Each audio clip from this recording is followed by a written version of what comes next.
साथियों महलों से मंदिरों का वास्ता हो जाएगा, हमसे जो हो जाएगा फना हो जाएगा। हम जानते हैं हुनर अपना, हम जानते हैं हुनर अपना। जिस ओर बह निकलेंगे उस ओर रास्ता हो जाएगा, जिस ओर बह निकलेंगे उस ओर रास्ता हो जाएगा। भाई वो डायरी का है, मैंने नाम की कहा है भाई। सबसे पहले तो इस कार्यक्रम की आयोजक कमेटी का बहुत बहुत धन्यवाद, आभार कि उन्होंने इतना अच्छा कार्यक्रम ये ऑर्गेनाइज कराया। हालांकि यहाँ मैं ऐसे चेहरे देख पा रहा हूँ, शायद उनके बच्चों की उम्र मुझसे ज्यादा हो, तो मैं ऐसे सभी बुजुर्गों को सर झुकाकर नमन वंदन करता हूँ, आपसे आशीर्वाद की गुजारिश करता हूँ, आपसे दुआओं की भी दरखास्त करता हूँ कि आप सब लोग हम जैसे बच्चों के कंधे को मजबूत करें, जिससे जाकर के जो आज इस देश में जुल्म हो रहा है, उन जुल्म करने वालों के साथ जाकर उससे लोहा ले सके, उनसे टक्कर ले सके। डायरी कहाँ है भाई? सचिन खुराना जी डायरी दे दो, कहाँ डाल ले कुछ भी कर सकते हैं, वो आपके लोगों को तोड़ेंगे। फोटो खिंचवाने वाले से दूर रहना। अब आप इसको देख कर अंदाजा लगा लो। ये आदमी परसों मुझे फोन करता है, मुझे कहता है मुझे कार्यक्रम चाहिए और 4 दिन का समय मुझे चाहिए। मुझे अजगर भी पड़ता है, मेरे साथ की बात नहीं है। मैंने भाई 4 दिन का समय नहीं मिल नहीं सकता, बिल्कुल भी टफ टाइम है नहीं, चुनाव है कहीं नहीं जाना है। क्या लगना जी, मैंने कहा समय मिलेगा 2 दिन का। अब देख करना क्या है। अब इसने पूरी टीम इकट्ठी की जिले की, इसमें हमारे विधानसभा अध्यक्ष, पार्टी के संगठन के विधानसभा अध्यक्ष जो उनका बड़ा सहयोग रहा, और इन्होंने एक ऐसा कार्यक्रम कर दिया, मुझे इसकी उम्मीद नहीं थी कि सारी सड़कें ये लोग फुल कर देंगे। ये हमारे कार्यकर्ता हैं। अब आप सोच लीजिए, जिनका कार्यकर्ता इतना मजबूत हो, उनके नेताओं को खरीद सकता है क्या? है हैसियत ऐसा नोट बना हुआ है कोई जो इनके नेताओं को खरीद ले?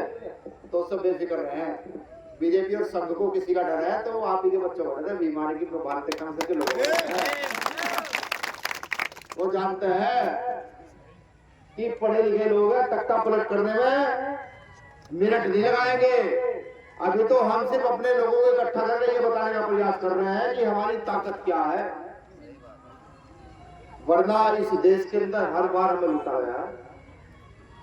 मैं काम की बात करूं तो सफाई से लेकर के कारीगरी का सारा काम, मेहनत मजदूरी का सारा काम हम लोग करते हैं। और अगर हम एक दिन काम ना करें ना, तो सड़कों में आपको गाड़ी चलती ही रहेगी, सारी पंचर लगी घर देखेंगे, इनको पंचर हो रहा है। एक आदमी फल खाता नहीं दिखेगा अगर हम ठेले ना लगाए, और अगर हम सफाई ना करें तो इस देश में बदबू उठ जाए। ये बात मैं सबको इसलिए बताने आया हूं कि अभी वक्त है संभलने का, सुधरने का। सोचो ना कि हम घर में जो जानवर पालते हैं, अगर हम उसको प्यार करते हैं, वो हमारी तरफ उसी प्यार भरी निगाहों से देखता है।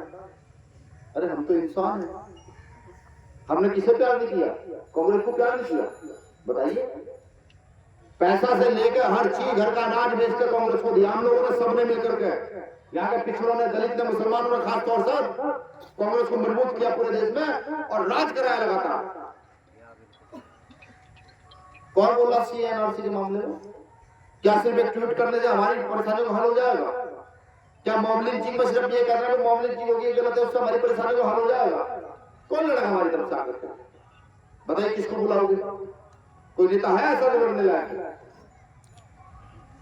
आजम खान साहब ने यूनिवर्सिटी बनाई, बीजेपी ने जेल में डाल दिया, कायम है बकरी चोरी में, कायम है दुकान की चोरी में। अब आप सोचो तो सही, एक मौजूद व्यक्ति क्या बकरी चोरी करेगा, क्या दुकान में चोरी करेगा? इतना बड़ा नेता कौन बोला है? कोई निगाह में आपके जो आकर के ये कहा भाई ये आजम खान साहब सही है? उनकी पार्टी के नेता बोल पाया क्या? नहीं। मैं ये बताने का प्रयास कर रहा हूँ, अगर कोई आपके दुख में सुख में नहीं खड़ा ना, तो उसको बिल्कुल छोड़ दो, उसके साथ बिल्कुल मत दो, चाहे धक्का ही क्यों ना हो। अगर आपके मरने में, जीने में, उठने में, बैठने में, बीमारी में, शादी ब्याह में अगर कोई आपके साथ नहीं खड़ा, तो उसको बिल्कुल त्याग दो, उसे कह दो तेरा हमारा कोई संबंध नहीं है, क्योंकि हम जानवर नहीं, इंसान हैं। और जब तक ऐसा नहीं करोगे ना, तब तक कुत्ते रहो। सुनोगे, मेरी बातें कड़वी जरूर लगेंगी, लेकिन आज ये दलित पिछड़े, ये मुसलमान, ये सिख, ये ईसाई, ये सब पिट पिट के इकट्ठे क्यों हो रहे हैं? जब इस देश में लोकतंत्र है और सबको पता है कि जिसकी जितनी संख्या वाली उसकी उतनी हिस्सेदारी के तहत हम अपना राज स्थापित कर सकते हैं। राज के उन लोगों के हाथों ने राज कैसे जाने दिया? क्या हम पढ़े लिखे नहीं है? हमें तालीम तो आज आ गई है, थोड़ी सी याद हो गई है, हम सारा काम करना जानते हैं, लेकिन नेताओं ने हमारा इस कदर बेवकूफ बनाया, कभी जात के नाम पे, कभी धर्म के नाम पे, कभी काय के नाम पे, कभी काय के नाम पे, कि हमने आपस में लड़ना शुरू कर दिया। कोई आवाज उठाएगा वो बेवकूफ कहलाएगा। बताओ तो मुझे, गन्ने में खेत में गन्ना कौन सा बोया जाता है, खेत में गेहूं की फसल कौन सी होती है, ये किसान बता सकता है, कोई नेता बता सकता है? इस बात को तो किसान ही बता सकता है ना, ठीक? और हम कौन? हम किसानों के, मजदूरों के बच्चे तो हैं। जब किसी को यही नहीं पता खेत में कौन सी फसल होनी है, वो संसद में जाकर मरी का खाका उठाएगा। अभी वक्फ बोर्ड का मामला आया, तो छोटा मामला नहीं ना, तो कहता हूँ बहुत छोटा मामला नहीं। वक्फ बोर्ड में जमीनें हमने अपनी मर्जी से दी, इनकी औलादें नहीं थी, तो उसको दान करना था, उसको पुण्य कमाना, किसी भी कारण से नहीं, हमने दी और अपनी दी। सरकार की क्या हिम्मत उसको छीनने की, और तो छीन लेगी भाई। दूसरी बात, सरकार ने प्रमाण सुना दिया। कौन नेता है जो चीख रहा है ये गलत है, ये गलत है? कौन नेता है? इस पर विचार करने का विचार सभी बुजुर्गों को करना चाहिए। हालांकि मैं इतना बड़ा नहीं कि बुजुर्गों को आदेश दे सकूं, मैं इतना भी बड़ा नहीं कि बहुत कुछ सिखा सकूं। सिर्फ एक निवेदन करूंगा कि अभी हमें हमारे संभलने का समय है। सबको मौका आपने देकर देख लिया। आपने कांग्रेस को मौका दिया, आपने समाजवादी को मौका दिया, आपने बसपा को मौका दिया, आपने लोकदल को मौका दिया, आपने सबको मौका दे दिया। ठीक, जब मामूली चीज होती है कोई सड़क पर नहीं आ रहा है। अभी रोड की ताजा उदाहरण है, वसीम नाम था ना, ताजा उदाहरण है, पुलिस ने पीट पीट मार दिया। सड़क पर लड़ाई तो छोड़ो, नेताओं की हिम्मत ये कहने हो रही कि वसीम को क्यों मार दिया, और हम हमारी पूरी टीम कम से कम 5000 लोग खड़े थे सड़क पर हरिद्वार के अंदर जब वसीम के साथ मामूली हुई। मैं ये नहीं कह रहा कि कोई एहसान कर रहे हैं ना, हम भारत के लोग हैं और भारत के लोगों की आवाज है। भारत के लोग जो कहेंगे आप पाकिस्तान या अफगानिस्तान से लोग आएंगे। मैं सिर्फ ये बात कह रहा हूं कि अपने पराये को पहचानना शुरू कर दो। अगर आज अपने पराये को नहीं पहचानोगे तो सर्वनाश निश्चित है, कोई रोक नहीं पाएगा। आज मेरी बारी, कल आपकी बारी, परसों किसी और की बारी, परसों किसी और की। यहाँ तमाम जाति के लोग हैं, यहाँ गुर्जर समाज के भी लोग, यहाँ सैनी समाज के भी लोग, यहाँ दलित समाज के भी लोग हैं, यहाँ मुस्लिम समाज के भी लोग, सब लोग हैं। अपने जमीन से पूछो कि आज तक इस राजनीति ने हमें क्या दिया। हमने तो राजनीति बहुत कुछ दिया, राजनीति ने हमें क्या दिया? इतनी बड़ी आबादी, इतना सब कुछ, इतनी सेवा करने वाला ये तो वो क्षेत्र है सहारनपुर का। आजादी की जब लड़ाई हुई थी, यहाँ से मेरठ तक उलेमा की रास्ता बना दी गई थी, हर पेड़ पर उलेमा की रास्ता थी। आसन के लोग हमारी काबिलियत में वो करते हैं, क्यों? क्या संघ के लोग हमारे रहबर हैं? नहीं, उनकी थोड़ी समझो, उनकी दिमाग चाहिए समझो। मेरे साथ रोज तीसरे दिन बहस होती है, तीसरे दिन आगे बढ़े तो चाहे ब्लॉक, ठीक है। हर दिन कहते तो मुसलमानों को क्यों आगे बढ़ा रहे हो? हमने कहा बात तो तुम्हारी सही है। हम उनसे कहते तुम निकाल दो, सोचो तुम निकाल दोगे, जब रिश्तेदारी में जाओगे केले किससे लेके जाओगे? ये तो गाड़ी चला रहे हो, अगर टायर पंचर हो जाएगा, टायर तुम्हारी टायर का पंचर कौन लगाएगा? वो तो बेटियां हमारी शादियों में लहंगे पहनती है, उनकी कढ़ाई बुराई कौन करेगा? हम पूछते हैं उनसे। हम कहते हो जब मन करता है बिरयानी खाने का तो अशफाक को फोन कर देते हो, अनीस को फोन कर देते हो, अनीस बिरयानी बना ले, जब बिरयानी खाने का मन है। वो कहां से खाओगे भाई? देखो जमीन के लोग हैं, नेता तो नहीं है ना। राजनीति अभी तक आती, राजनीति आती तो लच्छेदार बात की जाती, लच्छेदार को कुछ कहा जाता। अब तक जो कहा बिल्कुल सच है, एक प्रतिशत झूठ नहीं है। संसद में उठा के हमारे नेता ने भी जो कुछ वहां कहा, चाहे मोगलिन जी का, दलितों की बात कहा, गुर्जर रेजिमेंट की बात कहा, बिल्कुल सच कह दिया भाई ये लोगों की मांग है और ये पूरी होनी चाहिए। खाली रोटी खाना जीवन नहीं है। अगर सम्मान नहीं ना तो कुछ नहीं। और इस देश में हम बराबर के हकदार हैं, बराबर के हिस्सेदार हैं। इस देश की आजादी में हमारे पुरखों ने भी अपनी जान दी है। आज भी हमारे बड़े जो है वो लगातार मेहनत करते हैं, लगातार।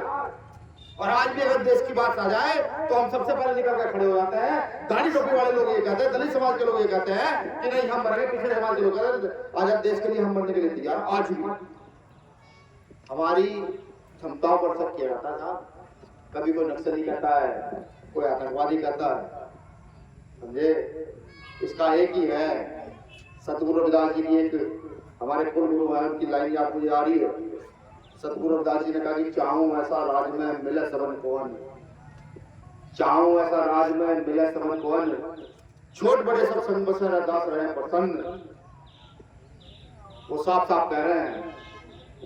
जब मैं अपने मुस्लिम कार्यकर्ता के यहाँ जाता हूँ ना और हम 100 लोग एक दस्तरखान पे बैठकर खाना खाते हैं तो गुरु रविदास जी का एक कथन सत्य हो जाता है, समानता का, कि भाई सब समान है, सब कोई किसी जात किसी बिरादरी का है, हम सब समान है। बस उनका एक कथन और सत्य करना है कि इस देश को ऐसा बनाना है कि जहां कोई गैर बराबरी हो ही ना। भाई कोई किसी धर्म को मानने वाला हो, सड़क पर नमाज पढ़ते व्यक्ति के ऊपर लात ना मारी जाए, बिल्कुल ना मारी। ऐसा देश हमें बनाना है। और ये देश बनेगा कैसे? बाबा साहब अम्बेडकर संविधान में प्रावधान देके गए लोकतंत्र का। लोकतंत्र में हालांकि उस समय जब लोकतंत्र स्थापित हो रहा था उस समय के नेता ये कहते थे कि सिर्फ वोट डालने का अधिकार व्यापारियों को, साहूकारों को, नेताओं को और जिनके पास बहुत सारी जमीन है उन्हें देना चाहिए। बाबा साहब अम्बेडकर ने कहा मेरे जो लोग हैं इस देश के अंदर उन पर तो एक खून जमीन नहीं है। अगर मैं मुस्लिम आबादी की भी बात करूं तो कुछ जाति ऐसे जिन पर जमीन है वो मेहनत के बल पर, वरना सब लोग मेहनत मजदूरी करने वाले हैं। तो बाबा साहब अम्बेडकर ने सबको वोट का अधिकार दिया, सबको। और मुझे 26 जनवरी 1950 को जिस दिन इस देश में संविधान लागू हुआ, आप कभी वो फोटो देखना जब बाबा साहब अम्बेडकर संविधान भेंट कर रहे हैं ऐसे करके और नेहरू और 5-6 लोग संविधान ले रहे हैं। जिस दिन आप इस फोटो को देखोगे ना तो आपको एक चीज का एहसास होगा। वो जब देखोगे तो अपने आप ही देखना, अपने आप एहसास करना भाई बाबा साहब अम्बेडकर की इस संविधान को देते हुए खुद कौन व्यक्ति होगा, तो आपको पता लग जाएगा। 26 जनवरी 1950 को जब बाबा साहब अम्बेडकर संविधान को लागू करवा देते हैं और वो संसद से बाहर निकलते हैं और तो उनके एक नेता, उस समय के नेता कहते हैं भाई डॉक्टर अम्बेडकर संविधान लागू करा दिए हो। उन्होंने कहा हाँ, कि क्या फायदा कर दिए हो? हम तुम्हारे लोगों को डराएंगे, तुम्हारे लोगों को धमकाएंगे, तुम्हारे लोगों से भी मतलब समझना। बाबा साहब अम्बेडकर के जब उनको पढ़ते हैं तो समझ आता है उनके लोग सिर्फ दलित आदिवासी नहीं, वो लोग जो इस देश में गरीब हैं, वो लोग जो इस देश में मजलूम हैं, वो लोग जिन पर लगातार अन्याय अत्याचार होता है, वो सब लोग डॉक्टर बाबा साहब अम्बेडकर के लोग कह रहे हैं। बाबा साहब कह रहे हैं हम लोगों को, उन्हें कहा गया था तुम्हारे लोगों को डराएंगे धमकाएंगे, राजा अपना बनाएंगे। बाबा साहब अम्बेडकर कहता भाई मैं जानता हूँ तुम्हारे पास हथियार भी है, पैसा भी है, जमीनें भी है, सब चीजें, तो मेरे लोगों को डरा दो धमका दो, गरीब लोग हैं भाई। जब बच्चे को भूख लगती है तो आदमी चोरी के लिए भी उतार हो जाता है, चोरी भी करने पहुंच जाता है। जब बच्चा बीमार होता है तो भीख मांगने से वो पीछे नहीं खुदाई लगता। बाबा साहब कहते हैं कि जिस दिन मेरे लोगों को समझ आ गया, इस लोकतंत्र की ताकत का पता लग गया, इन वोटों की ताकत का पता लग गया, उस दिन मेरे लोग उठ खड़े होंगे और किसान, मजदूर, कमेरे वर्ग को इकट्ठा करके इस देश में किसान कमेरों का राज स्थापित कर देंगे। और उस दिन तुम याद करना कि तुमने मुझे क्या कहा। लेकिन अफसोस हमने मेहनत तो की, लेकिन हमने ये नहीं सोचा कि मैं मेहनत कहाँ करनी है। ये मैं इसलिए नहीं कह रहा कि हमारा भी राजनीतिक दल नहीं, मैं सिर्फ इसलिए कह रहा हूं कि अगर हक की आवाज भी कोई नहीं उठा सकता तो मर जाना बेहतर है। हम सब लोगों का मर जाना बेहतर है। अगर सम्मान का जीवन हम नहीं जी सकते तो जीने का कोई मतलब नहीं, बिल्कुल मतलब नहीं। और हमारी थ्योरी में एक ही चीज है, चाहे मेहताब हो, चाहे विनय रतन हो, चाहे चौधरी रविंदर हो, चाहे अनीस प्रधान हो, कि सम्मान नहीं तो कुछ नहीं, बिल्कुल नहीं। ये बखूबी जानता है। कहा गया अनीस, ये एक दिन फोन किया, भैया ऐसा हो गया, किसी मौलवी को पीट दिया होगा, चाहते क्या हो भैया आंदोलन करना। मैं पहले जाके कोतवाल से बात करूँ, मैदान सारे गए इकट्ठे होकर। कोतवाल ने भाई तुम बीमारी वाले ना करो, ये पुलिस कहती है ना भाई तुम ना करो बीमारी वाले नीला पन्ना डाल दे ना, फोन कर दे तो सारा काम हो जाता है। पुलिस कह रही है, सरकार किसकी है? बीजेपी की सरकार है ना। नीला पन्ना डाले कौन जा रहा है? मुस्लिम जा रहा है ना। लेकिन सरकार की समझ में आ गया कि ये भीम आर्मी के लोग हैं ना, छेड़ना आग में हाथ डालने के बराबर है, उनकी समझ में आ गया। अभी ईद गई है, आपने दिल्ली का केस देखा होगा कि नमाज पढ़ते हुए नमाजी को लात मारी जा रही है, देखा होगा ना, सुना होगा, समझ था। मैं संजय भाई के चुनाव में था नगीना, पूरी दिल्ली की टीम नगीना। 2 दिन पहले दिल्ली हमारा कार्यकर्ता है समीन, वो गया, मुझे फोन आया, भैया ऐसा सा हो गया, क्या करूं। अब हम थोड़े से दिमाग से टाइट है क्योंकि सहारनपुर का खून ऐसा है, तो हमने कहा करना क्या, मर जा। कहना भाई क्या बात करो, अरे जब तू सम्मान के लिए नहीं खड़ा होता, नीला पड़ने वाले में कुड़ा रखा है, बोलिए मर जा जाकर ना भैया, भिड़ जाऊंगा। हमने कहा भिड़ जा, और अगर मर भी गया तो शहीदों में देश में पहली पक्की में नाम वीरेंद्र सिंह का लिखा रहेगा। आप यकीन मत मानो, सारे लोग नगीना थे, वो आदमी 2 लोगों को लेकर जाकर भिड़ गया और कहा उसे कि तेरी हिम्मत कैसे होगी तुझे हमारे लोग आदमी को लात मारनी, नमाज जो नमाज अदा कर रहा था। भिड़ गया उनके साथ। पुलिस ने सुबह से शाम तक रखा, थाने में बिठाकर शाम को छोड़ दे, तू जा, क्यों पता था उसे जेल भेज दिया, फिर दिल्ली वाले इकट्ठे होंगे, उन्हें भी जेल भेज दिया। फिर उत्तर प्रदेश, मध्य प्रदेश, राजस्थान, हरियाणा, पंजाब, गुजरात, केरला, कर्नाटक, तमिलनाडु, ये सब लोग इकट्ठे हो जाएंगे दिल्ली में। दिल्ली को फिर नीला रखा कई बार, तो उसे छेड़ा नहीं, जेल ले जा। उसे कहा तू घर चला जा, भाई ठीक है तू घर चला जा। उसका शाम को फोन आया, हमने कहा भाई, कहा भैया जेल नहीं भेजा, फिर तू जेल नहीं भेजा, तू अगर अधिकार के लिए लड़ता हुआ जेल नहीं गया तो तेरा क्या फायदा भाई, तू कहेगा मुसलमान है। तो हंसने लगा कि भैया मैं तो वहीं बैठा रहा, उन्होंने मुझे कह दिया भाई तू चला जा, तेरी हम जमानत कर रहे हैं, मैं 2 घंटे बैठा, मुझे नहीं छेड़ा। किस लिए? किसके गले में ये था, मैं कहता हूँ अपने साथियों को, जब ये पलड़ा पार के आंदोलन के लिए निकलते हैं कि जब ये गले में आ गए, फिर हम हिंदू, मुसलमान, सिख, ईसाई, बौद्ध, पारसी सब बाद में है, पहले हम बीमारी का कार्य करता है, बात करता। जब ये गले में होगा तो फिर हिम्मत नहीं। भाई क्या हो सकता है, एक बात तो बताऊं मुझे, लड़ते हुए क्या होगा? जिसका जन्म हुआ वो मरेगा नहीं मरेगा? कोई ऐसा भी आदमी है जिसका जन्म होगा जिंदा ही रहेगा? सब मरेंगे ना भाई, आज भी मरना, कल भी मरना, और 4 दिन बाद भी मरना। कोई एक्सीडेंट से मरेगा, कोई हार्ट अटैक से मरेगा, कोई बीमारी से मरेगा। तो लड़ते लड़ते क्यों ना मर जाओ? क्यों ना लड़े, क्यों ना खड़े उनके सामने? क्यों जाति का धर्म का नाम लेकर हमें मार देंगे, पीट देंगे? इनके बाप का राज है, हमारे बाप का राज है, हमारे बापों ने मेहनत करी, यहाँ पूरा इतिहास है, ये बताओ इन्हें। और वो नेता जो यहाँ क्लब का कुर्ता पजामा पहन के आगे बैठ जाएंगे 5 साल में एक बार, अजी मुसीबत पड़ेगी, फोन करके हम फोन करेंगे, कहते हैं आ जाओ सहारनपुर। उन नेताओं का इलाज करना देखो जरूरी हो गया, सीधी बात भाई। हम तो बाबा साहब की वो औलादे हैं।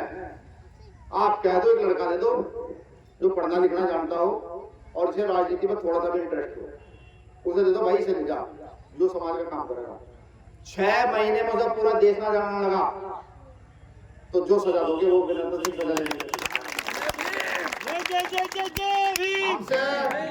हमसे नेता इसलिए परेशान है, हर गली, चौक, चौराहे, मोहल्ले में नए नए नेता 22-22, 25-25, 30-35 साल के नेता खड़े कर दिए। राजनीति घबरा गई कि अगर इन्होंने मजदूर किसान के बच्चे को नेता बना के खड़ा कर दिया तो हमारे बच्चे कहां भीख मांगने जाएंगे? समझ रहे हो? ये डर है। जब भीम आर्मी नहीं थी साहब तो हम भी कोई झगड़ा हो जाता था तो गांव में ट्रैक्टर ट्राली लेकर के किसी के होती बेचारे गए, ट्रैक्टर ट्राली में बैठ के 100-200 लोग विधायक की कोठी पे जाते हैं हाथ जोड़ते हुए, भाई विधायक जी हमारा मुकदमा दर्ज करा दो।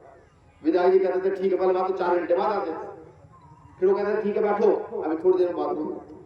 फिर जब 2-2-2.5 घंटे और निकले तो धूम में और जूसा निकल जाता। फिर विधायक जी कहते हैं, विधायक जी विधायक जी आप मुकदमा छोड़ो, आप फैसला ही करो।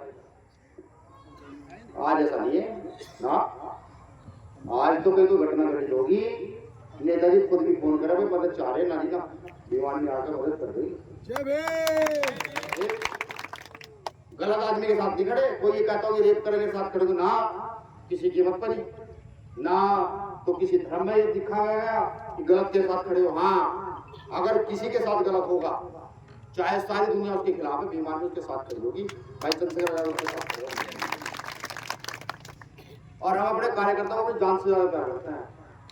बिल्कुल एक कार्यकर्ता के साथ भी कुछ होता, हालांकि हमारे कई कार्यकर्ताओं को मार भी दिया, ऐसा नहीं है, वो लड़ते हुए मरे भी हैं, लेकिन कार्यकर्ता को जान से ज्यादा प्यार करता है। कार्यकर्ता की जान जाने से पहले हम खड़े रहते हैं आगे कि पहले हमारी जान जाए।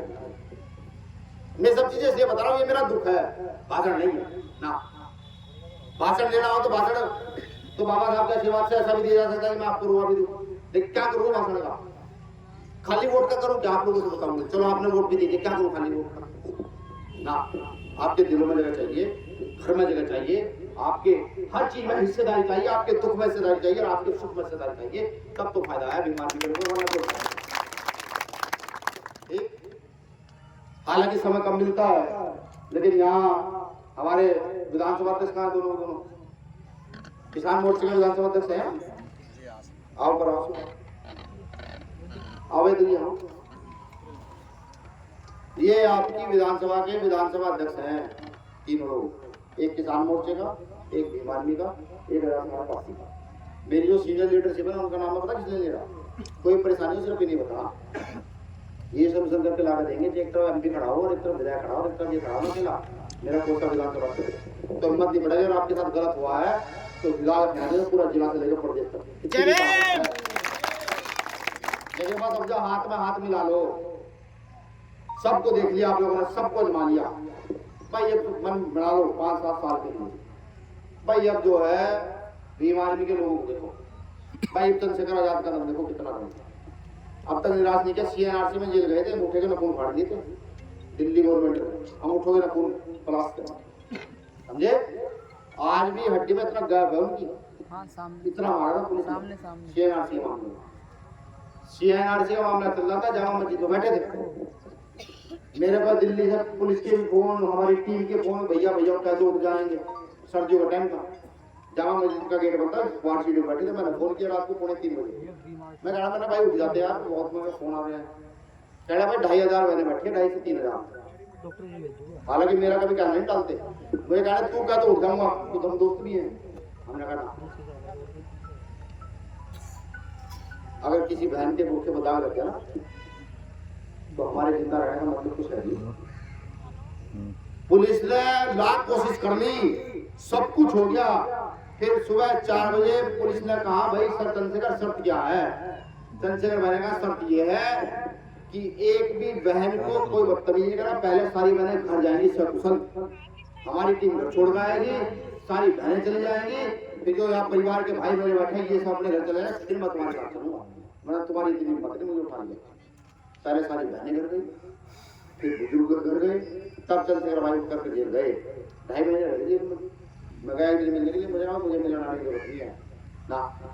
बिल्कुल बताओ, लोगों को इस जंग के लिए, इस आंदोलन के लिए तैयार करो, लोगों को याद कराओ आजादी का समय कि जब यह आजादी थी तब कैसे हम लोग मिलकर लड़ते थे, आज भी वही समय। आप क्या समझते हो?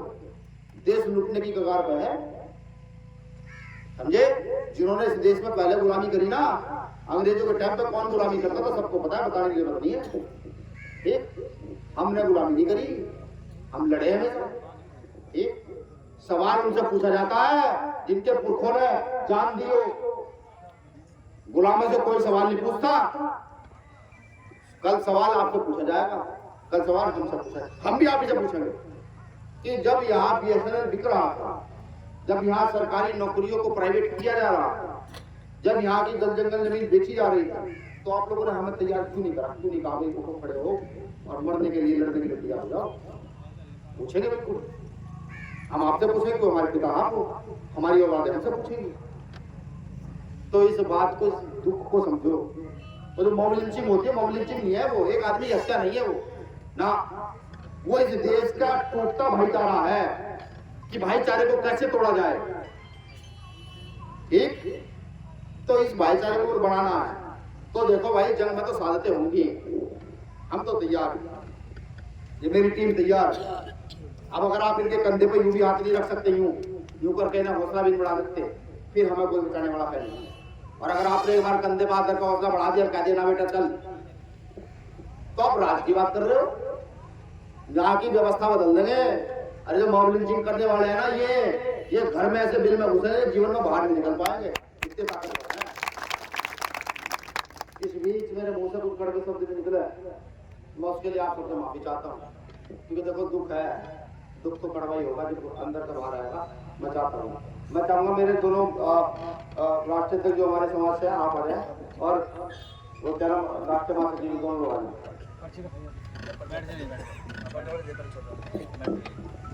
भाई नसीम भाई है, नसीम जोगी जी जोगी समाज के राष्ट्रीय अध्यक्ष है, सलीम जोगी जी जोगी समाज के राष्ट्रीय। अच्छा अच्छा अच्छा, जनता बता दो कहाँ से आते हैं? अच्छा भाई, शामिल की टीम द्वारा सूचना को जाकर मुलाकात कर देते। तालिम राव जी हैं, जिला सचिव किसान मोर्चा। कहाँ तालिम? देखिए, आप लोगों पर मेरी की तरह जिम्मेदारी, मैं शुक्रिया अदा करता हूँ अपना। आप जिम्मेदार लोग हैं, इस जिम्मेदारी को निभाएं।